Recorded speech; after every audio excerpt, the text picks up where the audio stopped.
আসসালামু আলাইকুম everyone, it's me Maimuna from Art of Life. Welcome back to my channel. আশা করছি সকলেই ভালো আছেন। ইলিশ মাছের খুব সহজ একটা রেসিপি, যেটা আম্মুর থেকে শেখা, আজকে সেটাই ট্রাই করব। কোনো ঝামেলাবিহীন একদম শর্টকাট একটা রেসিপি। সেজন্য ইলিশ মাছের আঁশ ছাড়িয়ে ভালো করে ধুয়ে নিয়েছি। আম্মু এখানে শুধু পেঁয়াজ পেস্ট ব্যবহার করে। আমি একটু কাঁচামরিচের ঝাল চাচ্ছিলাম, তাই পেঁয়াজের সাথে কাঁচামরিচ অ্যাড করে ব্লেন্ডার করে নিয়েছি। সাথে অল্প পরিমাণে আদা রসুন বাটা এবং পরিমাণ মতো লবণ অ্যাড করে দিলাম। অনেকে ইলিশ মাছের সাথে আদা রসুন বাটা একেবারে অ্যাভয়েড করে, এটা অবশ্য যার যার ইচ্ছা। আমার কাছে এই রেসিপিতে অল্প পরিমাণে আদা রসুন বাটা ইউজ করলে এর টেস্ট আরো বেশি ভালো লাগে। মাছগুলো পাত্রে দিয়ে মশলার সাথে ভালো করে উল্টে পাল্টে মেখে নিব। ম্যারিনেট করে রাখার কোনো প্রয়োজন নেই, ভালো করে মেখে নিলেই হবে। হয়ে গেলে এবার দিয়ে দিব পরিমাণ মতো পানি। এবার চুলায় বসিয়ে দিব। ব্যাস, মোটামুটি কাজ এখানে অনেকটাই শেষ। শুরুতে ঢাকনা দিয়ে অল্প সময়ের জন্য ঢেকে দিব। যখন বলক চলে আসবে তখন সে পর্যায়ে ঢাকনা উঠিয়ে ফেলবো।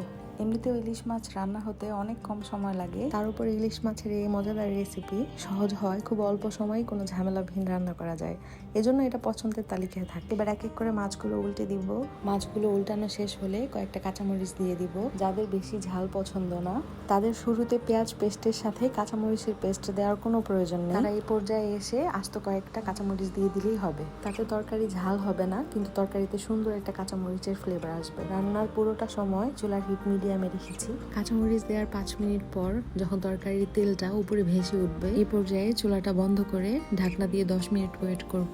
ব্যাস, রান্না এখানেই শেষ। তো গরম ভাতের সাথে পরিবেশনের পালা। আজকে এখানেই বিদায় নিচ্ছি। সবাই ভালো থাকবেন। আল্লাহ হাফেজ।